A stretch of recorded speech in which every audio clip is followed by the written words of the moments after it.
que les l'humble personne qui a maintenant l'honneur de vous parler, des sentiments chaleureux et tendres ont été engendrés, des sentiments des plus honorables et des plus inspirants. La déesse Diane, monsieur, qui appelle à haute voix à la poursuite, n'est pas plus exigeante dans sa conduite que Sophia Wackels, je peux vous le dire. Dois-je croire qu'il y a quelque chose de réel dans ce que vous dites? Demanda son ami. Vous ne voulez pas dire qu'il y a eu des ébats amoureux? Faire l'amour, oui. Prometteur, non, dit Dick. Il ne peut y avoir d'action pour manquement, c'est une consolation. Je ne me suis jamais engagé par écrit, Fred. Et qu'y a-t-il dans la lettre, je vous prie?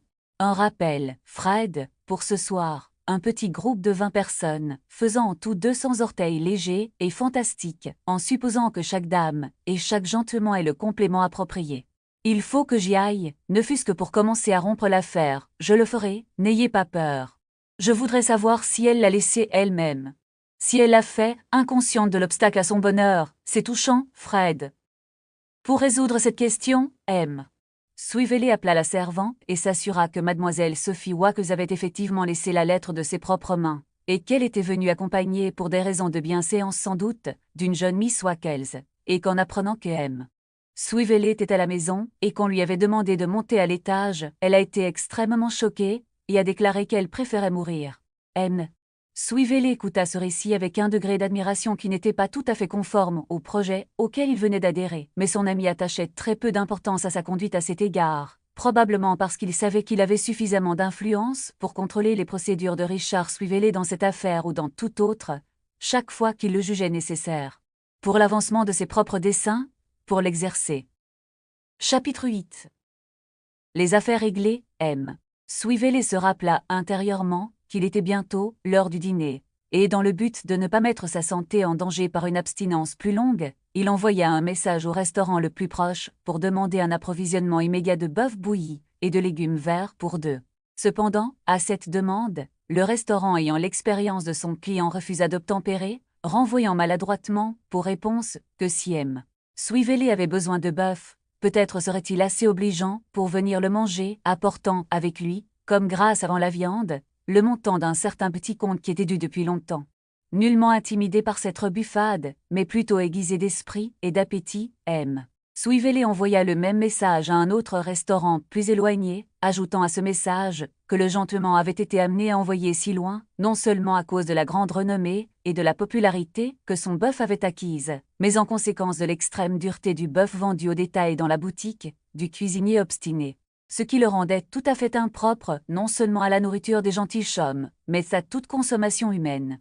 Le bon effet de cette politique fut démontré par l'arrivée rapide d'une petite pyramide d'étain, curieusement construite de plateaux et de couvercles, dont les assiettes de bœuf bouilli formaient la base, et un pot de carpeaux écumant le sommet. La structure étant résolue dans ses parties constitutives, elle offrait tout ce qui était nécessaire pour un repas copieux, auquel M. Suivez-les et son ami s'appliquaient avec beaucoup d'ardeur et de plaisir. Que le moment présent, dit Dick en enfonçant sa fourchette dans une grosse pomme de terre carburable, soit le pire de notre vie. J'aime le plan de les envoyer avec la peau. Il y a un charme à tirer une pomme de terre de son élément indigène si je puis m'exprimer ainsi, auquel les riches et les puissants sont étrangers. Ah! L'homme ne veut que peu ici-bas, ni ce peu de temps. Comme c'est vrai. Après le dîner. J'espère que le tenancier du restaurant ne voudra que peu de choses, et qu'il ne voudra peut-être pas longtemps de ce peu, répondit son compagnon. Mais je soupçonne que vous n'avez pas les moyens de payer cela. Je passerai présent, et j'appellerai, dit Dick en clignant de l'œil d'un air significatif. Le serveur est tout à fait impuissant. Les marchandises ont disparu, Fred, et c'est fini. En fait, il semblerait que le garçon ait ressenti cette saine vérité, car lorsqu'il est revenu chercher les assiettes et les plats vides, et qu'il a été informé par M.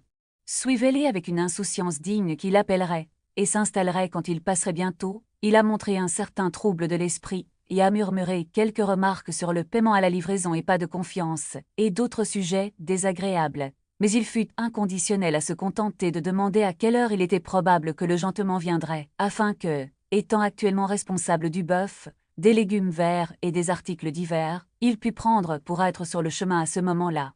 N.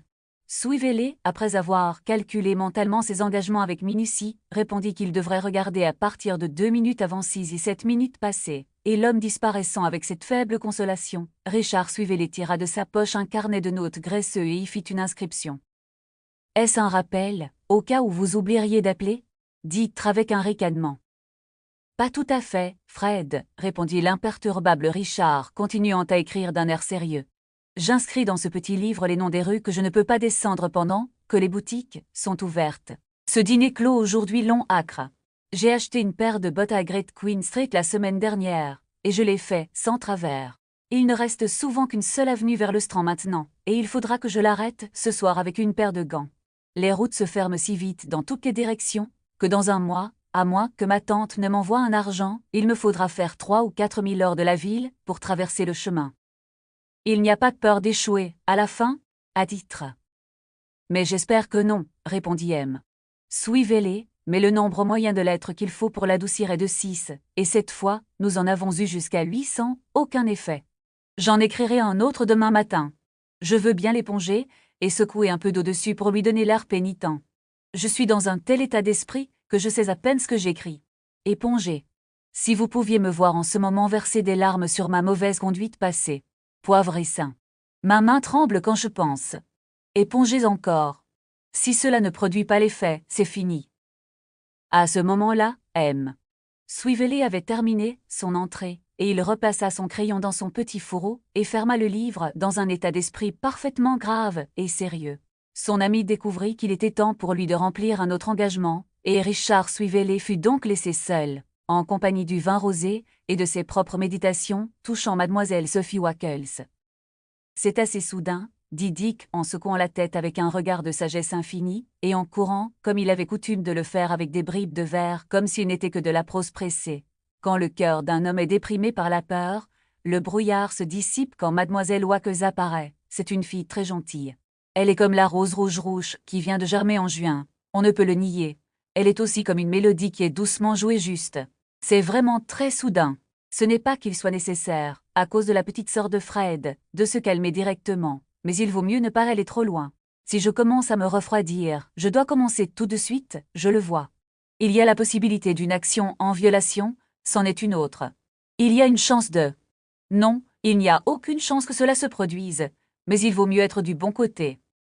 C'était là la possibilité que Richard Suivelé cherchait à cacher même à lui-même, de ne pas être à l'abri des charmes de mademoiselle Wackles, et dans un moment d'inattention, en liant pour toujours sa fortune à la sienne, de la mettre hors de son pouvoir pour favoriser le remarquable projet auquel il était si facilement devenu parti.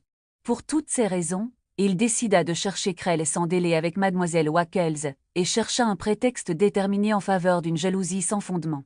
Ayant pris sa décision sur ce point important, il fit circuler le verre de sa main droite à sa main gauche, et inversement assez librement, pour lui permettre de jouer son rôle avec plus de discrétion, puis, après avoir fait quelques légères améliorations dans sa toilette, il tourna ses pas vers l'endroit sanctifié par le bel objet de ses méditations.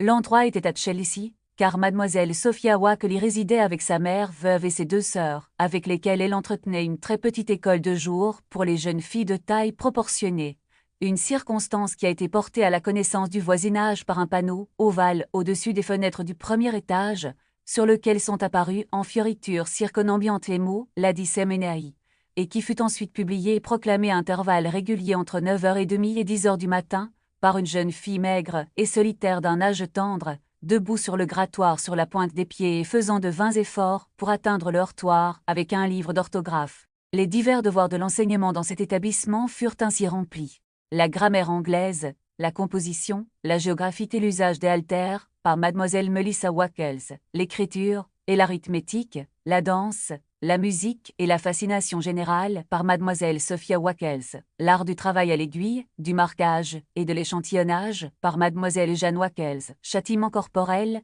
jeûne et autres tortures et terreurs par madame Wackles.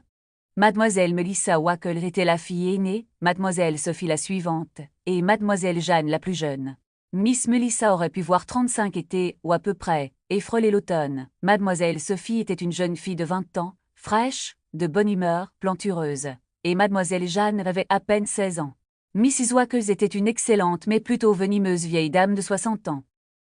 C'est donc à ce séminaire de dames que se cachait Richard Suivelé, avec des dessins odieux à la paix de la belle Sophie, qui, vêtue d'un blanc, vierge, n'ornée que d'une rose rougissante, le reçut à son arrivée, au milieu de préparatifs très élégants, pour ne pas dire brillants, tels que l'embellissement de la pièce avec les petits pots de fleurs qui se trouvaient toujours sur le rebord de la fenêtre à l'extérieur, sauf par temps venteux lorsqu'il soufflait dans la région, la tenue vestimentaire choisie des élèves externes, qui ont été autorisés à honorer la fête, les boucles inaccoutumées de Miss Jane Wackles, qui avait gardé la tête toute la veille, serrée dans une affiche jaune, et la gentillesse solennelle et l'allure majestueuse de la vieille dame et de sa fille aînée, qui frappèrent M. Suivez-les comme étant inhabituels, mais ne lui firent pas plus d'impression. La vérité est que, et comme il n'y a pas d'explication pour les goûts, même un goût aussi étrange que celui-ci peut être enregistré sans être considéré comme une invention délibérée et malveillante, la vérité est que ni Madame Wackle, ni sa fille aînée n'ont jamais beaucoup favorisé les prétentions de M. Suivez-les, étant habitué à le désigner légèrement comme un jeune homme dié, et à soupirer, et secouer la tête d'un air menaçant chaque fois son nom a été mentionné. La conduite de M. Suivez-les à l'égard de Mademoiselle Sophie ayant été de ce genre vague et dilatoire, qui est généralement regardée comme n'indiquant aucune intention matrimoniale fixe, la jeune dame elle-même commença avec le temps à juger hautement désirable qu'elle fût résolue d'une manière ou d'une autre. C'est pourquoi elle avait enfin consenti à jouer contre Richard Suivez-les, un marchand en difficulté connu pour être prêt à recevoir son offre à la moindre encouragement, et de là, comme cette occasion avait été spécialement prévue à cet effet, cette grande anxiété de sa part, pour la présence de Richard Suivez-les, qui l'avait amené à laisser le billet qu'on l'a vu recevoir. S'il a quelque espérance ou quelque moyen de bien garder une femme, dit Madame Wackle à sa fille aînée, il nous les dira maintenant ou jamais. S'il tient vraiment à moi, pensa Miss Sophie, il faut qu'il me le dise ce soir. Mais toutes ses paroles, toutes ses actions et toutes ses pensées, étant inconnues de M. Suivez-les ne l'affectaient pas le moins du monde. Il se demandait dans son esprit ce qu'il pourrait faire pour devenir jaloux, et souhaitait que Sophie fût pour cette occasion beaucoup moins jolie qu'elle ne l'était, ou qu'elle fût sa propre sœur, ce qui lui aurait aussi servi à son tour, quand la société serait venue, et parmi elles le maraîcher qui s'appelait Chegg. Mais M. Chegg n'arriva pas seul ni sans soutien, car il emmena prudemment avec lui sa sœur, Mademoiselle Chegg, qui, s'avançant droit à Mademoiselle Sophie, la prenant par les deux mains et l'embrassant sur les deux joues, espérait dans un murmure audible qu'elle n'était pas arrivée trop tôt. Trop tôt, non, répondit Mademoiselle Sophie. Oh, ma chère, reprit Miss Chegg dans le même murmure qu'auparavant, j'étais si tourmentée, si inquiète, que c'est une chance que nous n'ayons pas été ici à 4 heures de l'après-midi. Alick a été dans un tel état d'impatience de venir. Vous auriez du mal à croire qu'il était habillé avant l'heure du dîner, et qu'il regarde l'horloge, et me taquine depuis. Tout est de ta faute, vilain truc. Là-dessus, Miss Sophie rougit, et M. Chegg, qui était timide devant les dames, rougit aussi, ainsi que la mère et les sœurs de Miss Sophie, pour empêcher M. Chegg de rougir davantage, lui prodiguèrent des politesses et des attentions, et laissèrent Richard Suivez-les se débrouiller seul. C'était précisément ce qu'il voulait, c'était là une bonne raison et un fondement pour faire semblant d'être en colère, mais ayant cette raison et ce fondement qu'il était venu chercher exprès, sans s'attendre à trouver. Richard Suivez-les était en colère et se demandait ce que diable Chegg voulait dire par son impudence. Cependant, M. Suivez-les avait la main de Mademoiselle Sophie pour le premier quadrille et les danses champêtres étant basses, étaient totalement interdites, et prit ainsi un avantage sur son rival, qui s'assit découragé dans un coin et contempla la figure glorieuse de la jeune dame tandis qu'elle se déplaçait dans la danse majestueuse. Ce n'était pas non plus le seul sursaut que M. Suivez-les eut du maraîcher, car résolu à montrer à la famille avec quelle qualité d'homme il se moquait, et influencé peut-être par ses libations tardives, il accomplit de tels exploits d'agilité, et de telles pirouettes qui remplirent la société d'étonnement, et en particulier provoquèrent un très long gentleman qui dansait avec un écolier très petit, de rester tout à fait fasciné par l'émerveillement et l'admiration. Madame Wackles elle-même oublia, pour un moment, de snober 3 petites demoiselles qui étaient enclines à être heureuses, et ne put réprimer l'idée montante qu'avoir une danseuse comme celle-là dans la famille serait vraiment un orgueil. Dans cette crise capitale, Mademoiselle Chegg se montra une alliée vigoureux et utile, car, ne se bornant pas à exprimer par des sourires dédaigneux un mépris pour les réalisations de M. Suivez-les, elle saisit toutes les occasions de chuchoter à l'oreille de Mademoiselle Sophie des expressions de condoléance et de sympathie de ce qu'elle était inquiète d'une créature aussi ridicule, déclarant qu'elle était morte de peur qu'Alick ne tombe sur elle. Et le battit, dans la plénitude de sa colère, et supplia Mademoiselle Sophie d'observer comment les yeux du dit Alick brillaient d'amour et de fureur, des passions, on peut le remarquer, qui, étant trop fortes pour ses yeux, se précipitaient aussi dans son nez et l'inondaient d'une lueur cramoisie. Il faut que vous dansiez avec mademoiselle Chegg, dit mademoiselle Sophie à Dick Swivillier, après qu'elle eut elle-même dansé 2 fois avec M. Chegg, et qu'elle eut fait grand cas d'encourager ses avances. C'est une gentille fille, et son frère est tout à fait charmant. C'est tout à fait charmant, n'est-ce pas? Murmura Dick. Ravide aussi, je dirais, de la façon dont il regarde de ce côté. Là, Miss Jeanne, qui avait été instruite à cet effet, interposa ses nombreuses boucles et chuchota à sa sœur pour observer combien M. Chegg était jaloux. Jaloux, comme son impudence, dit Richard Swivillier. Son impudence, monsieur Swivillier, dit Miss Jeanne en secouant la tête. Prenez garde qu'ils ne vous entendent pas, monsieur, ou vous pourriez en être fâché. Oh, je vous en prie, Jeanne, dit Miss Sophie. C'est absurde, répondit sa sœur. Pourquoi M. Chegg ne serait-il pas jaloux s'il le veut? J'aime ça, certainement. M.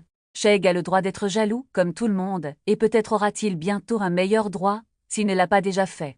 C'est vous qui le savez le mieux, Sophie.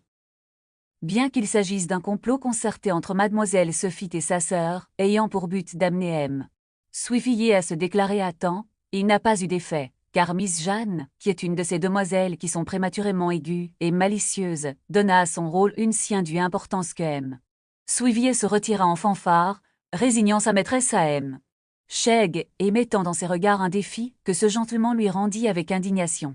« M'avez-vous parlé, monsieur » demanda l'M. Chegg en le suivant dans un coin. « Ayez la bonté de sourire, monsieur, afin de ne pas être soupçonné. M'avez-vous parlé, monsieur » M. Swivillier regarda, avec un sourire au teint les orteils de M. Chegg, puis leva les yeux de ceux-ci vers ses chevilles, de là vers son tibia, de là vers son genou, et ainsi de suite très progressivement, en gardant sa jambe droite, jusqu'à ce qu'il atteigne son gilet. Puis, il leva les yeux d'un bouton à l'autre jusqu'à ce qu'il atteigne son menton. Et voyageant droit au milieu de son nez, il lui vint enfin aux yeux, lorsqu'il dit brusquement. « Non, monsieur, je ne l'ai pas fait. » M. dit M. Chegg en jetant un coup d'œil par-dessus son épaule, « Ayez la bonté de sourire de nouveau, monsieur. Peut-être vouliez-vous me parler, monsieur. » Non, monsieur, je n'ai pas fait cela non plus. Peut-être n'avez-vous plus rien à me dire maintenant, monsieur, dit M. Chegg avec férocité. À ces mots, Richard Swivillier détourna les yeux du visage de Hems. Chegg, et descendant au milieu de son nez, le long de son gilet, et le long de sa jambe droite, il releva de nouveau ses orteils et l'examina avec soin. Cela fait, il traversa, et remontant l'autre jambe, et de là, s'approchant par le gilet comme auparavant, il dit quand il fut arrivé à ses yeux, « Non, monsieur, je ne l'ai pas fait. » Oh! En effet, monsieur, dit M. Chegg. Je suis heureux de l'entendre. Vous savez où je me trouverai, je suppose, monsieur, au cas où vous auriez quelque chose à me dire? Je peux facilement me renseigner, monsieur, quand je veux savoir. Et il n'y a plus rien à dire, je crois, monsieur? Rien de plus, monsieur. Sur ce, ils clôturèrent le formidable dialogue en fronçant les sourcils mutuellement. N. Chegg se hâta de tendre la main à mademoiselle Sophie, et M. Swivillier s'assit dans un coin, d'un air très maussade. Tout près de ce coin, Mrs. Wackle et Miss Wackles étaient assises et regardaient la danse. Et à Miss Wackles, Miss Chegg s'élançait de temps en temps quand son partenaire était occupé de sa part de la figure et faisait quelques remarques qui étaient du fiel et de l'absinthe pour l'âme de Richard Swivillier.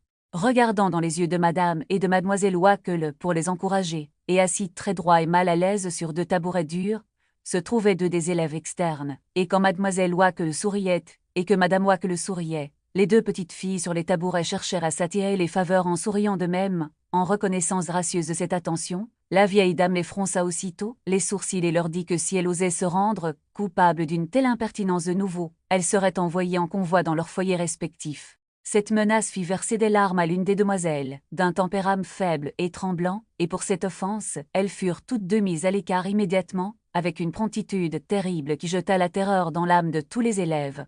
« J'ai de telles nouvelles pour vous, dit mademoiselle Chegg s'approchant de nouveau. Alick a dit de telles choses à Sophie. Sur ma parole, vous savez, c'est assez sérieux, c'est clair. »« Qu'est-ce qu'il a dit, ma chère ?» demanda madame Wackles. « Toutes sortes de choses, répondit Miss Chegg. Vous ne pouvez pas imaginer à quel point il a parlé. » Richard Swivillier jugea à propos de ne plus entendre parler, mais profitant d'une pause dans la danse et de l'approche de l'M. Chegg pour faire sa cour à la vieille dame, Il se dirigea vers la porte avec une présomption extrêmement prudente d'une extrême insouciance, et passa devant mademoiselle Jeanne Wackels, qui, dans toute la splendeur de ses boucles, flirtait, comme une bonne pratique, quand il n'y avait pas mieux avec un vieux monsieur faible qui logeait dans le salon. Près de la porte était assise Miss Sophie, encore agitée et troublée par les attentions de M. Chegg, et à côté d'elle Richard Swiveley s'attarda un instant pour échanger quelques mots d'adieu. « Ma barque est sur le rivage, et ma barque est sur la mer. Mais avant de passer cette porte, je vais te dire adieu, murmura Dick en la regardant d'un air sombre. « Vous partez » dit Miss Sophie, dont le cœur se serra à l'effet de son stratagème, mais qui affectait cependant une légère indifférence. « Est-ce que j'y vais » répéta Dick avec amertume. « Oui, je le suis. Et alors ?»« Rien, si ce n'est qu'il est très tôt, dit Miss Sophie. Mais vous êtes votre propre maître, bien sûr. Je voudrais avoir été ma propre maîtresse, dit Dick, avant d'avoir jamais pensé à vous. Miss Wackels, je vous croyais vrai, et j'ai été béni d'y croire. Mais maintenant, je pleure d'avoir connu une fille si belle, et pourtant si trompeuse. » Miss Sophie se mordit la lèvre, et affecta de regarder avec beaucoup d'intérêt M. Chegg, qui buvait de la limonade au loin. « Je suis venu ici, dit Dick, un peu inconscient du but dans lequel il était venu, avec ma poitrine dilatée, mon cœur dilaté, et mes sentiments d'une description correspondante. Je m'en vais avec des sentiments qu'on peut concevoir, mais qu'on ne peut décrire, en sentant en moi-même cette vérité désolante, que mes meilleures affections ont éprouvée cette nuit-là comme une étouffante. Je suis sûre que je ne vois pas ce que vous voulez dire, monsieur Swiveley, dit Miss Sophie avec des yeux baissés. Je suis vraiment désolée si. Désolée, madame, dit Dick. Désolée d'être en possession d'un Chegg. Mais je vous souhaite une très bonne nuit, en terminant par cette légère remarque qu'il y a une jeune dame qui grandit en ce moment pour moi, qui a non seulement de grands attraits personnels, mais une grande richesse, et qui a demandé à ses plus proches parents de me demander ma main, qui, ayant égard pour certains membres de sa famille, j'ai consenti à promettre. C'est une circonstance gratifiante que vous serez heureux d'apprendre qu'une jeune et charmante fille devient une femme expressément à cause de moi, et qu'elle économise maintenant pour moi. J'ai pensé que je devais le mentionner. Je n'ai plus qu'à m'excuser d'avoir si longtemps empiété sur votre attention. Bonne nuit. Il y a une bonne chose qui ressort de tout cela, se dit Richard Swiveley quand il fut rentré chez lui et qu'il fut suspendu au-dessus de la bougie, l'extincteur à la main. C'est que je vais maintenant corps et âme. C'est que je vais maintenant corps et âme. C'est avec Fred dans tout son plan concernant la petite Nelly, et bien content qu'il soit bien content qu'il me trouve si fort là-dessus. Il saura tout cela demain. Et en attendant, comme il est un peu tard, j'essaierai de faire un clin d'œil à la douceur. Le baume est venu presque aussitôt qu'il a été courtisé. Au bout de quelques minutes, M. Swiveley s'endormit profondément, rêvant qu'il avait épousé Nelly et qu'il était entré dans la propriété, et que son premier acte de pouvoir avait été de dévaster le jardin maraîcher de M. Chegg et de le transformer en un champ de bris. Chapitre 9. L'enfant, dans sa confidence avec Mistress Kilp, n'avait décrit que faiblement la tristesse et le chagrin de ses pensées, ou la lourdeur du nuage qui surplombait sa maison, et jetait des ombres sombres sur son foyer. Outre qu'il était très difficile de communiquer à une personne qui ne connaissait pas intimement la vie qu'elle menait, un sentiment suffisant de ses ténèbres et de sa solitude, une crainte constante de commettre ou de blesser d'une manière ou d'une autre le vieillard, auquel elle était si tendrement attachée, l'avait retenue, même au milieu du débordement de son cœur. Et elle fit timidement allusion à la cause principale de son anxiété et de sa détresse. Car ce n'étaient pas les jours monotones, sans variété et sans gaieté d'agréable compagnie, ce n'étaient pas les sombres et mornes soirées ou les longues nuits solitaires, ce n'était pas l'absence de tout plaisir léger et facile pour lequel battaient haut les jeunes cœurs, ou le fait de ne connaître de l'enfance que sa faiblesse et son esprit facilement blessé, qui avait arraché tant de larmes à Nell. Voir le vieil homme terrassé sous la pression d'un chagrin, caché, marquer son état vacillant et instable, être parfois agité par une peur affreuse que son esprit vagabondait, et tracer dans ses paroles et dans ses regards l'aube d'une folie découragée, observer, attendre et écouter la confirmation de ces choses jour après jour, et sentir, et savoir que, quoi qu'il arrive, ils étaient seuls au monde, sans personne pour les aider, les conseiller ou se soucier d'eux. C'étaient des causes de dépression et d'anxiété qui auraient pu peser lourdement sur un saint, plus âgé avec de nombreuses influences à l'œuvre, pour l'encourager et le réjouir, mais combien lourd sur l'esprit d'un jeune enfant à qui il était toujours présent, et qui était constamment entouré de tout ce qui pouvait maintenir de telles pensées dans une action agitée. Et pourtant, pour la vision du vieil homme, Nell était toujours la même. Quand il pouvait, Un instant, dégagé son esprit du fantôme qui le hantait et le couvait toujours, il y avait son jeune compagnon avec le même sourire pour lui, les mêmes paroles sérieuses, le même rire joyeux, le même amour, et la même sollicitude qui, s'enfonçant profondément dans son âme, semblait lui avoir été présente toute sa vie. Et il continua ainsi, content de lire le livre de son cœur sur la page qui lui avait été présentée pour la première fois, rêvant peu de l'histoire qui se cachait dans ses autres feuilles, et murmurant en lui-même qu'au moins l'enfant était heureux. Elle l'avait été autrefois. Elle était allée chanter à travers les chambres sombres, et se mouvait d'un pas gai et léger parmi leurs trésors, poussiéreux, les rendant plus vieux par sa jeune vie, et plus sévères et plus sombres par sa présence gaie et gaie. Mais, maintenant, les chambres étaient froides et sombres, et quand elle sortait de sa petite chambre pour passer les heures fastidieuses et s'asseyait dans l'une d'elles, elle était immobile et immobile comme leurs occupants inanimés, et n'avait pas le cœur d'en effrayer les échos, rocs de leur long silence, avec sa voix.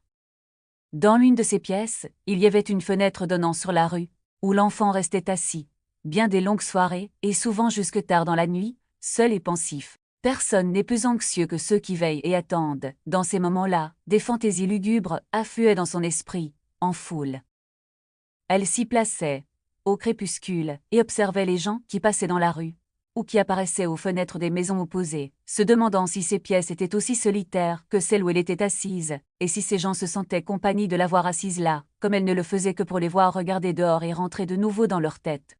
Il y avait sur l'un des toits une pile de cheminées tordues, dans lesquelles, en les regardant souvent, elle avait imaginé des visages laides, qui fronçaient les sourcils et essayaient de regarder dans la pièce, et elle se sentit heureuse quand il fit trop sombre pour les distinguer, bien qu'elle fût désolée aussi quand l'homme vint allumer les lampes dans la rue, car il était tard, et très terne à l'intérieur.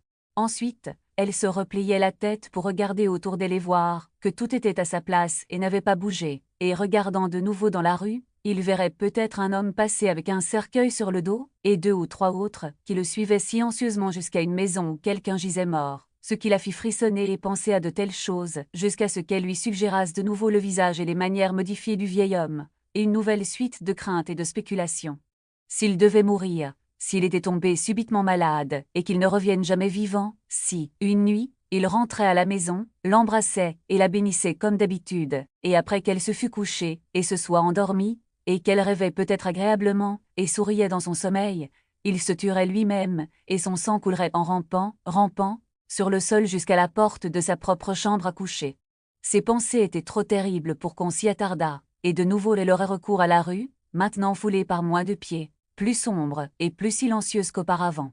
Les boutiques fermaient rapidement, et des lumières commençaient à briller par les fenêtres supérieures, tandis que les voisins allaient se coucher. Peu à peu, ceux-ci diminuaient et disparaissaient ou étaient remplacés, ça et là, par une faible bougie de jonc qui devait brûler toute la nuit. Pourtant, il y avait une boutique tardive à peu de distance qui jetait encore un éclat rouge sur le pavé, et qui avait l'air brillante et sociable. Mais, au bout de peu de temps, celle-ci se referma, la lumière s'éteignit, et tout devint sombre et silencieux, sauf quand quelques pas égarés retentissaient sur le pavé, ou qu'un voisin, sorti plus tard que d'habitude, frappait vigoureusement à la porte de sa maison pour réveiller les pensionnaires endormis. Quand la nuit se serait dissipée jusque-là, et rarement maintenant jusqu'à présent, l'enfant fermait la fenêtre, et descendait doucement l'escalier, pensant en passant que si l'un de ces visages, hideux en bas, qui se mêlait souvent à ses rêves, venait à sa rencontre en chemin, se rendant visible par une étrange lumière qui lui était propre. Comme elle serait terrifiée. Mais ses craintes s'évanouirent devant une lampe bien garnie et l'aspect familier de sa chambre.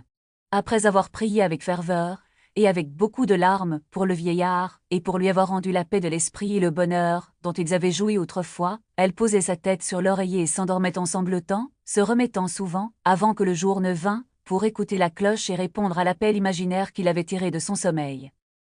Une nuit, la 3e après l'entrevue de Nelly avec Madame Kilp, le vieil homme, qui avait été faible et malade toute la journée, dit qu'il ne devait pas quitter la maison. Les yeux de l'enfant brillèrent à cette nouvelle, mais sa joie s'apaisa lorsqu'ils revinrent à son visage épuisé et maladif.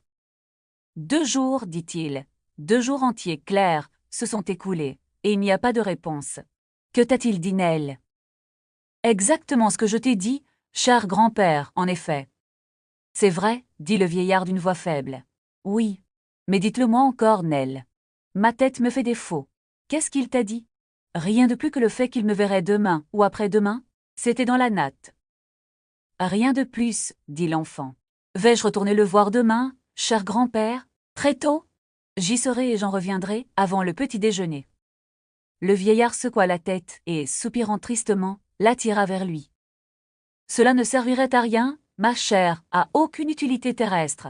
Mais s'il m'abandonne en ce moment, Nell, s'il m'abandonne maintenant, alors que je serai dédommagée, avec son aide, de tout le temps et de l'argent que j'ai perdu, et de toutes les angoisses d'esprit que j'ai subies, qui font de moi ce que vous voyez, je suis ruinée, et pire, bien pire que cela, je t'ai ruiné pour qui j'ai tout risqué. Si nous sommes des mendiants. Et si nous le sommes? Dit l'enfant avec assurance. Soyons des mendiants et soyons heureux. Mendiants et heureux, dit le vieillard. Pauvre enfant. Cher grand-père, s'écria la jeune fille avec une énergie qui brillait dans son visage rouge, sa voix tremblante et son geste passionné. Je ne suis pas une enfant en cela, je pense, mais même si je le suis, oh, écoutez-moi prier pour que nous puissions mendier, ou travailler dans des routes ou des champs, pour gagner à peine notre vie, plutôt que de vivre, comme nous le faisons maintenant. Nelly, dit le vieillard. Oui, oui, plutôt que de vivre, comme nous le faisons maintenant, répéta l'enfant avec plus de sérieux qu'auparavant. Si tu es triste, fais-moi savoir pourquoi, et sois triste aussi. Si tu dépéris, et que tu es de plus en plus pâle et faible chaque jour, laisse-moi être ta nourrice, et essayer de te réconforter. Si tu es pauvre, soyons pauvres ensemble, mais laisse-moi être avec toi, laisse-moi être avec toi. Ne me laissez pas voir un tel changement et ne pas savoir pourquoi, ou je me briserai le cœur et mourrai. Cher grand-père, quittons demain ce triste lieu, et mendions de porte en porte. Le vieillard se couvrit le visage de ses mains et le cacha dans l'oreiller du lit sur lequel il était couché. Soyons des mendiants, dit l'enfant passant un bras autour de son cou, je n'ai pas peur, mais nous en aurons assez, j'en suis sûr. Promenons-nous à travers les campagnes, dormons dans les champs et sous les arbres, et ne pensons plus jamais à l'argent, ni à quoi que ce soit qui puisse vous rendre triste, mais reposons-nous la nuit, ayons le soleil et le vent sur nos visages pendant la journée, et rendons grâce à Dieu ensemble.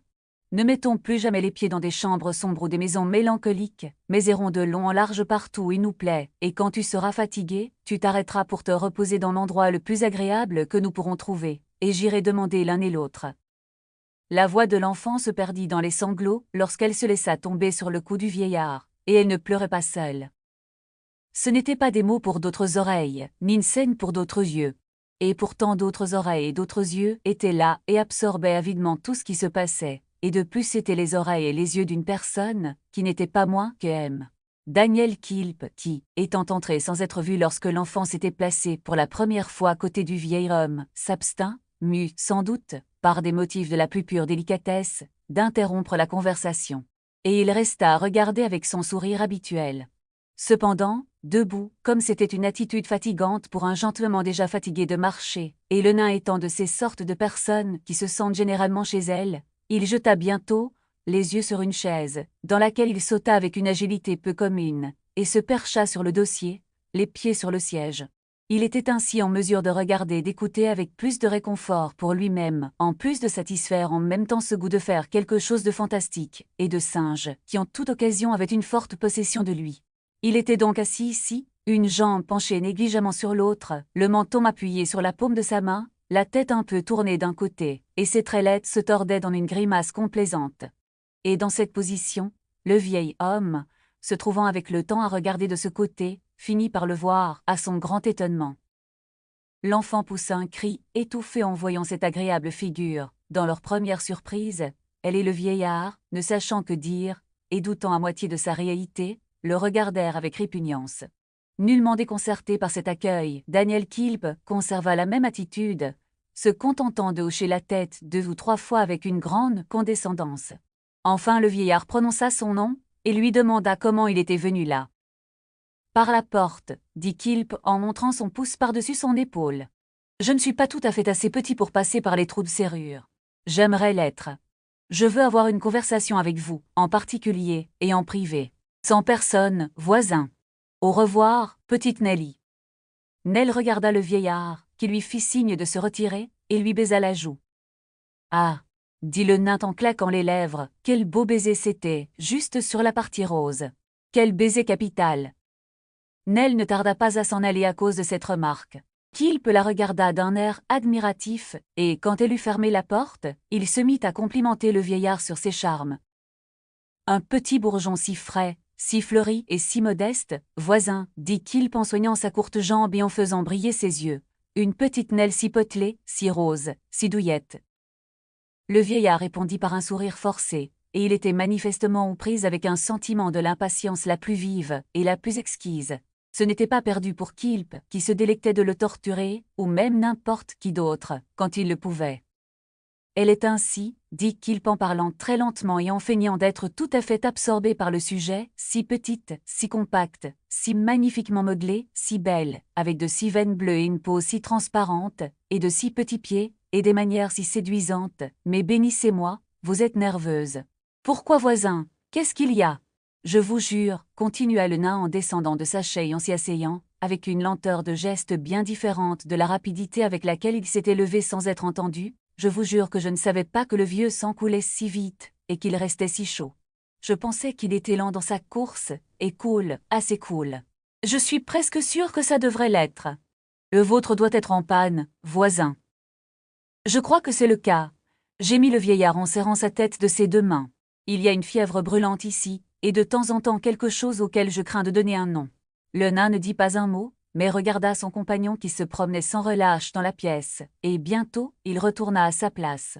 Il resta là, la tête penchée sur sa poitrine pendant un certain temps, puis, la levant soudainement, il dit « Une fois pour toutes, m'avez-vous apporté de l'argent ?»« Non, » répondit Kilp. « Alors, » dit le vieillard en serrant désespérément les mains, et en levant les yeux, « l'enfant et moi nous sommes perdus. » Voisin, dit Kilp en le regardant d'un air sévère, et en frappant 2 ou 3 fois de la main sur la table, pour attirer son attention vagabonde. Permettez-moi d'être franc avec vous et de jouer un jeu plus équitable que lorsque vous aviez toutes les cartes, et que je n'ai vu que les dos et rien de plus. Tu n'as plus de secret pour moi maintenant. Le vieil homme leva les yeux, tremblant. Vous êtes surpris, dit Kilp. Eh bien, c'est peut-être naturel. Vous n'avez plus de secret pour moi maintenant, dis-je. Non, pas un. Car maintenant, je sais que toutes ces sommes d'argent, que tous ces prêts, ces avances et ces approvisionnements que vous avez reçus de moi, ont trouvé leur chemin. Voulez-vous dire le mot? Oui, répondit le vieillard. Dis-le, si tu veux. À la table de jeu, reprit Kilp, votre repère nocturne. C'était le précieux plan pour faire fortune, n'est-ce pas? C'était là la source secrète et certaine de la richesse dans laquelle j'aurais dû plonger mon argent si j'avais été l'imbécile que vous m'avez pris. C'était votre mine d'or inépuisable, votre Eldorado, hein? Oui, s'écria le vieillard en se tournant vers lui avec des yeux brillants, c'était vrai. C'est vrai. Il en sera ainsi jusqu'à ma mort. Que j'aurais été aveuglé, dit Kilp en le regardant avec mépris, par un simple joueur superficiel. Je ne suis pas un joueur, s'écria le vieillard avec férocité. J'en prends le ciel à témoin que je n'ai jamais joué pour mon gain ou pour l'amour du jeu, qu'à chaque pièce que je mettais en jeu, je murmurais pour moi-même le nom de cet orphelin, et j'appelais le ciel à bénir l'entreprise, ce qui n'a jamais fait. Qui a-t-il prospéré? Qui étaient ceux avec qui j'ai joué?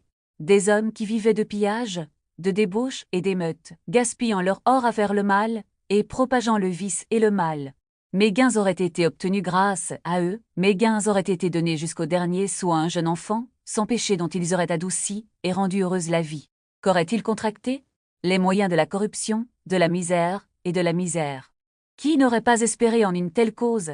Dites-moi ça. Qui n'aurait pas espéré comme moi? Quand avez-vous commencé cette folle carrière? Demanda Kilp, son penchant railleur étant étouffé, pour un instant, par le chagrin et la sauvagerie du vieil homme. Quand ai-je commencé? Répliqua-t-il en passant la main sur son front. Quand est-ce que j'ai commencé? Quand cela serait-il? Mais quand je commençais à penser combien peu j'avais économisé, combien de temps il me fallait pour épargner, combien de temps je pouvais avoir peu de temps à mon âge pour vivre, et comment elle serait laissée aux grossières merci du monde, avec à peine assez pour la préserver des chagrins qui accompagnent la pauvreté, c'est alors que j'ai commencé à y réfléchir. Après que vous êtes venu me voir pour la première fois pour faire embarquer votre précieux petit-fils en mer, a déclaré Kilp. Peu de temps après, répondit le vieillard, j'y ai longtemps pensé, et je l'ai gardé dans mon sommeil pendant des mois. Puis j'ai commencé. Je n'y trouvais aucun plaisir, je n'en attendais aucun. Qu'est-ce que cela m'a jamais apporté, sinon des jours d'angoisse et des nuits sans sommeil? Mais la perte de la santé et de la tranquillité d'esprit, et le gain de la faiblesse et du chagrin. Vous avez perdu l'argent que vous aviez mis de côté, d'abord, et ensuite vous êtes venu à moi. Alors que je croyais que tu faisais fortune comme tu l'as dit, tu te faisais un mendiant, hein? Mon Dieu! Et il se trouve donc que j'ai toutes les garanties que vous avez pu rassembler, et un acte de vente sur le stock et la propriété, dit Kilp en se levant et en regardant autour de lui, comme pour s'assurer qu'aucune des parts n'avait été emportée. Mais n'avez-vous jamais gagné? Jamais.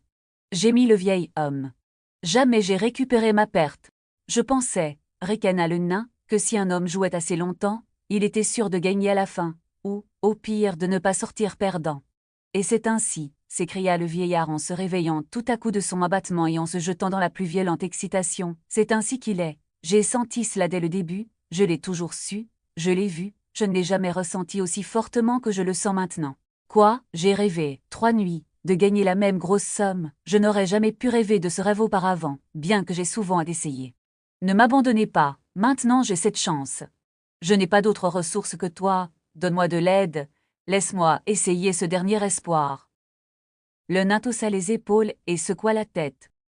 Vois, Kilp, bon Kilp au cœur tendre, dit le vieillard en tirant de sa poche quelques bouts de papier d'une main tremblante et en serrant le bras du nain. Vois seulement ici. Regardez ces chiffres, résultat de longs calculs, d'une expérience douloureuse et dure. Je dois gagner. Je ne veux encore qu'un peu d'aide, quelques livres, mais 20 livres, cher Kilp. La dernière avance a été de 70, dit le nain, et c'est parti une nuit. Je le sais, répondit le vieillard, mais c'était la pire des chances, et le moment n'était pas venu à ce moment-là. Kilp, considérez, considérez, s'écria le vieillard en tremblant tant que les papiers qu'il tenait à la main flottaient comme s'ils eussent été secoués par le vent, cet enfant orphelin. Si j'étais seul, je pourrais mourir de joie, peut-être même anticiper ce sort qui est distribué de manière si inégale, s'abattant sur les orgueilleux et les heureux dans leur force, et fuyant les nécessiteux et les affligés, et tous ceux qui le courtisent dans leur désespoir. Mais ce que j'ai fait a été pour elle. Aidez-moi pour elle. Je vous en supplie, pas pour le mien, pour la sienne. Je suis fâché d'avoir un rendez-vous à la ville, dit Kilp en regardant sa montre avec une parfaite maîtrise de lui-même, où j'aurais été très heureux de passer une demi-heure avec vous pendant que vous vous ressaisissiez, très heureux. Non, Kilp, mon bon Kilp, s'écria le vieillard en attrapant ses jupes, vous et moi, nous avons parlé ensemble, plus d'une fois, de l'histoire de sa pauvre mère. La crainte qu'elle ne tombe dans la pauvreté a peut-être été engendrée en moi par cela. Ne soyez pas dur avec moi, mais tenez-en compte. Vous êtes un grand gagnant par mois. Oh, épargnez-moi l'argent pour ce dernier espoir. Je ne pourrais pas le faire vraiment, dit Kilp avec une politesse inaccoutumée, quoique je vous dise quoi. Et c'est une circonstance qui vaut la peine d'être gardée à l'esprit comme montrant comment les plus vifs d'entre nous peuvent parfois être trompés. J'ai été tellement trompé par la manière misérique dont vous viviez, seul avec Nelly. Tout cela pour économiser de l'argent pour tenter la fortune et pour rendre son triomphe plus grand, s'écria le vieillard. Oui, oui, je comprends cela maintenant, dit Kilp, mais j'allais dire que j'ai été tellement trompé par vos manières avares, la réputation que vous aviez parmi ceux qui vous connaissaient d'être riche, et vos assurances répétées que vous feriez de mes avances le triple et le quadruple de l'intérêt que vous m'avez payé, que je vous aurais avancé, même maintenant, ce que vous voulez. Sur votre simple note de la main, si je n'avais pas fait connaissance à l'improviste avec votre mode de vie secret. Qui est-ce? Répliqua le vieillard désespéré, qui, malgré toutes mes précautions, vous l'a dit? Venir. Faites-moi savoir le nom, la personne. Le rusé nain, pensant lui-même que l'abandon de l'enfant entraînerait la révélation de l'artifice qu'il avait employé, et que, comme il n'y avait rien à y gagner, il était bon de le cacher, s'arrêta net dans sa réponse et dit, « Maintenant, qui pensez-vous? C'était Kit, ce devait être le garçon. Il a joué l'espion, et vous l'avez trafiqué? » dit le vieillard. « Comment avez-vous pensé à lui? » demanda le nain d'un ton de grande commisération. « Oui, c'était Kit. Pauvre Kit. » En disant cela, il hocha la tête d'un air amical, et prit congé, s'arrêtant quand il eut passé la porte extérieure à peu de distance, et souriant avec une joie extraordinaire. « Pauvre Kit !» murmura Kilp. « Je pense que c'est Kit qui a dit que j'étais un nain plus laid que ce qu'on pouvait voir, n'importe, ou pour un sou, n'est-ce pas? Ah ah, pauvre Kit !» Et sur ce, il s'en alla, riant toujours en chemin. Chapitre 10. Daniel Kilp n'entra, ni ne sortit de la maison du vieil homme, sans être observé.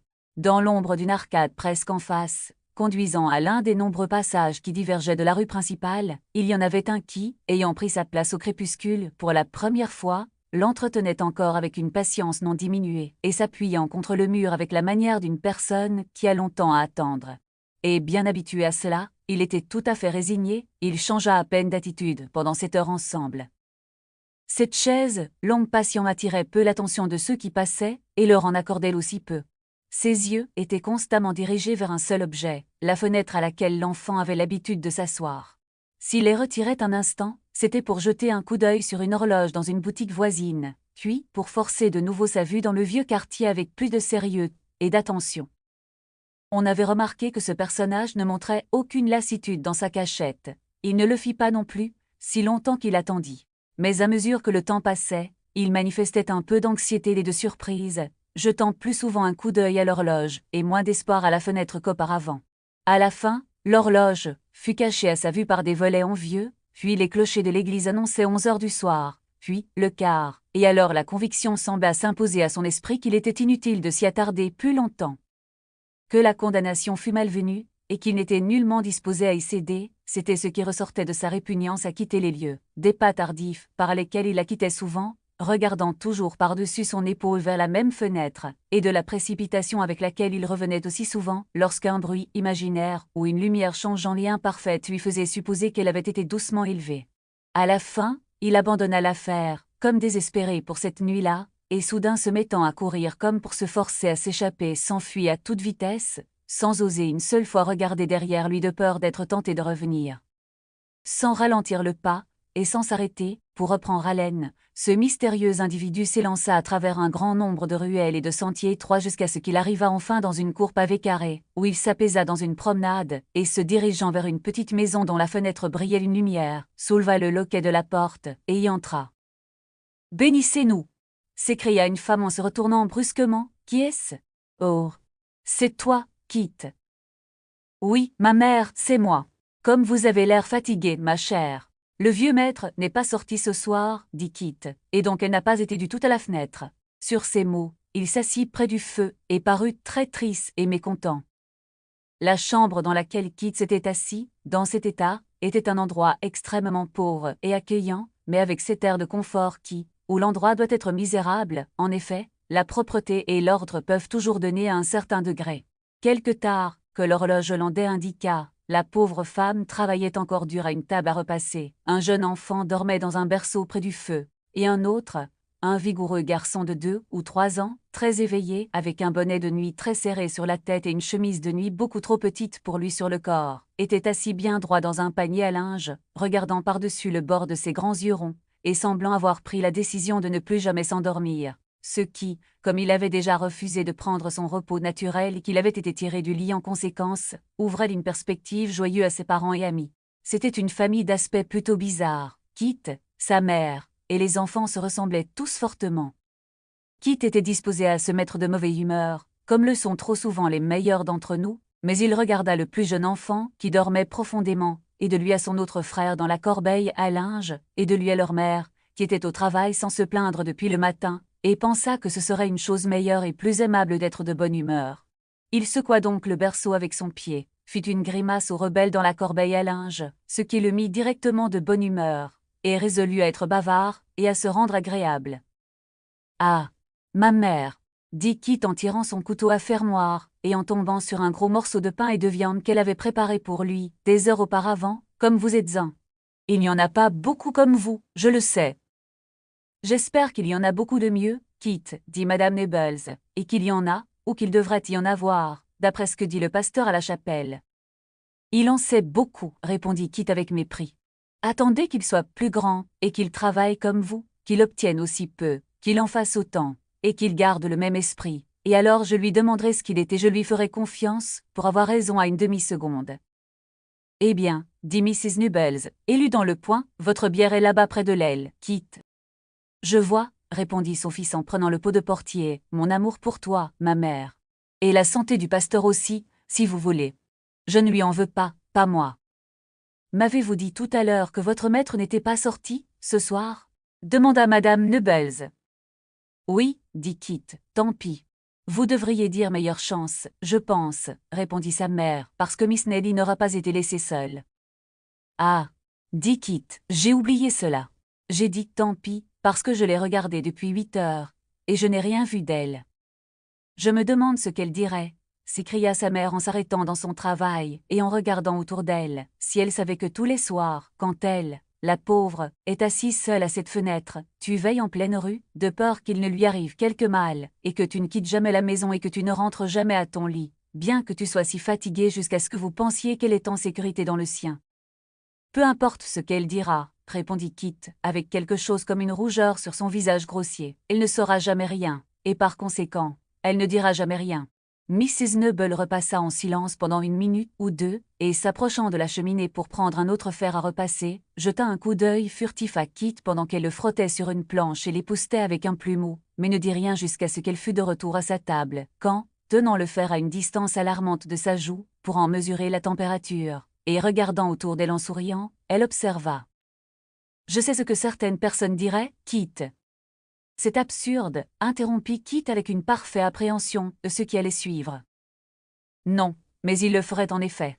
Certaines personnes diraient que vous êtes tombé amoureux d'elle. Je sais qu'il le ferait. À cela, Kit ne répondit qu'en ordonnant timidement à sa mère de sortir, et en formant diverses figures étranges avec ses jambes et ses bras, accompagnées de contorsions compatissantes de son visage. N'en tirant pas le soulagement qu'il cherchait, il mordit une bouchée immense du pain et de la viande, et prit une petite gorgée de portée, avec des moyens artificiels, il s'étouffa, et fit diversion le sujet. « Sérieusement, Kit, dit sa mère, reprenant le thème au bout d'un moment, car je n'étais en train de plaisanter que tout à l'heure, c'est très bon et prévenant, et comme vous, de faire cela, et de ne le faire savoir à personne, bien qu'un jour j'espère qu'elle le saura. Car je suis sûre qu'elle vous en serait très reconnaissante et qu'elle le sentirait beaucoup. C'est une chose cruelle que de garder la chère enfant enfermée là. Je ne m'étonne pas que le vieux monsieur veuille vous le cacher. Il ne pense pas que ce soit cruel. Béni soit-il, dit Kit, et ne le veut pas, sinon, il ne le ferait pas.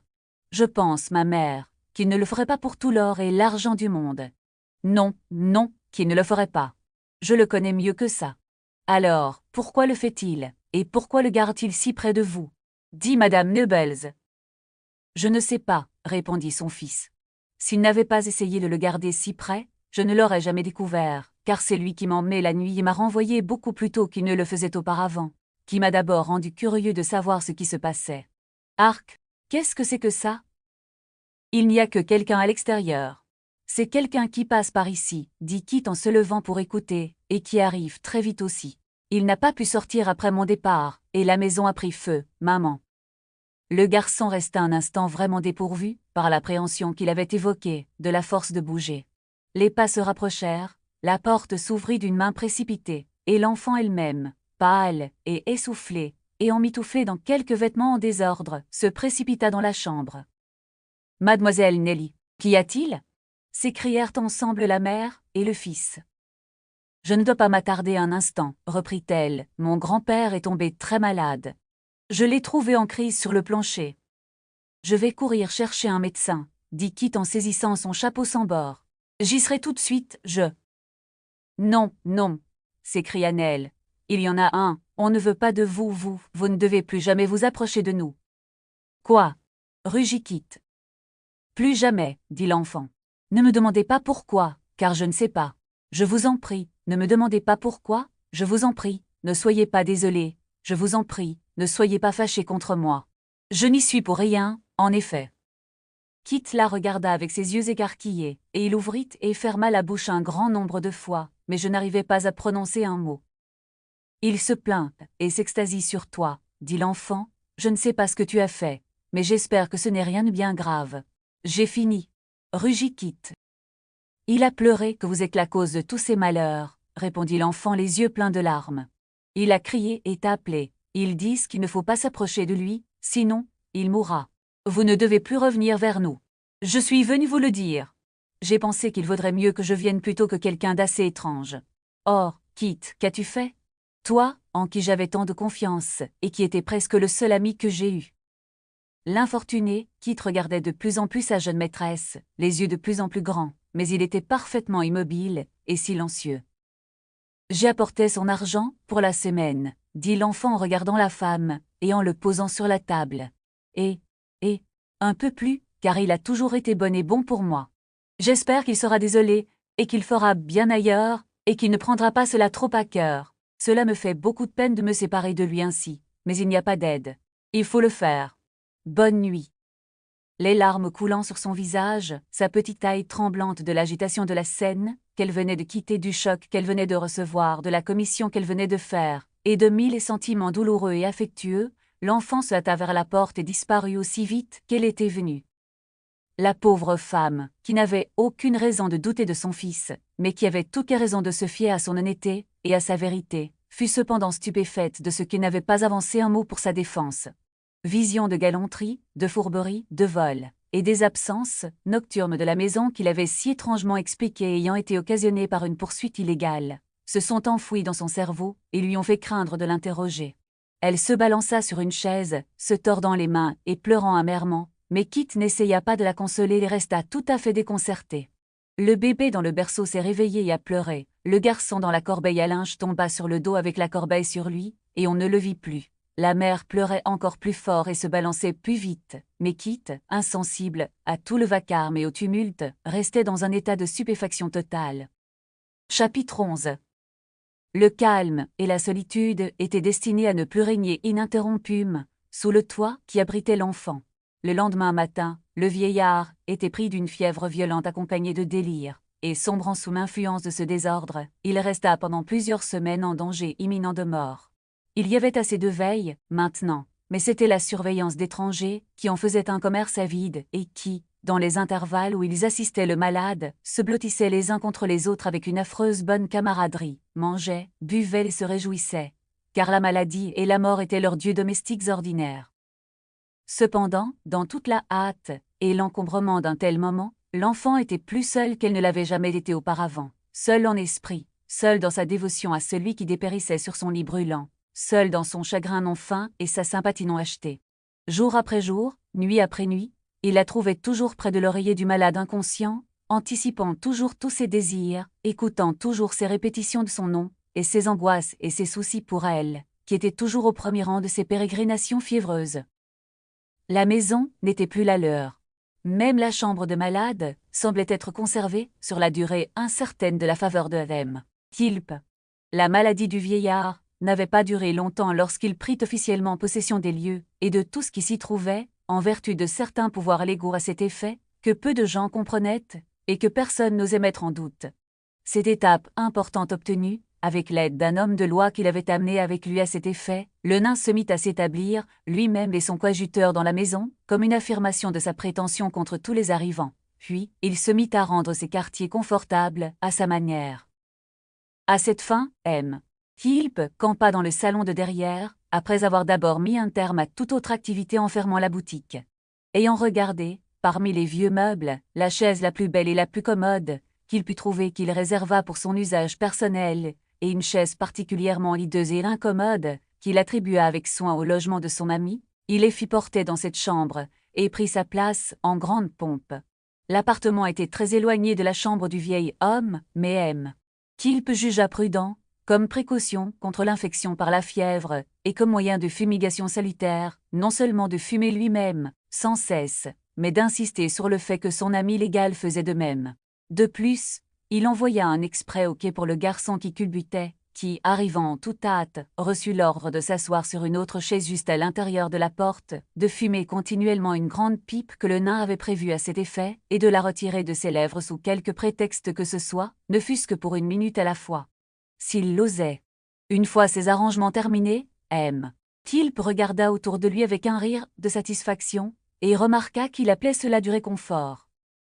Le gentleman, dont le nom mélodieux était Brass, aurait pu appeler cela du confort aussi s'il n'y avait pas deux inconvénients. L'un était qu'il ne pouvait sans effort s'asseoir tranquillement dans son fauteuil, dont le siège était très dur, anguleux, glissant et incliné. L'autre, que la fumée du tabac lui causait toujours un grand désarroi et une grande contrariété. Mais comme il était tout à fait une créature de M. Kilp, et qu'il avait mille raisons de se concilier sa bonne opinion, il essaya de sourire et hocha la tête en signe d'acquiescement avec la meilleure grâce qu'il put supposer.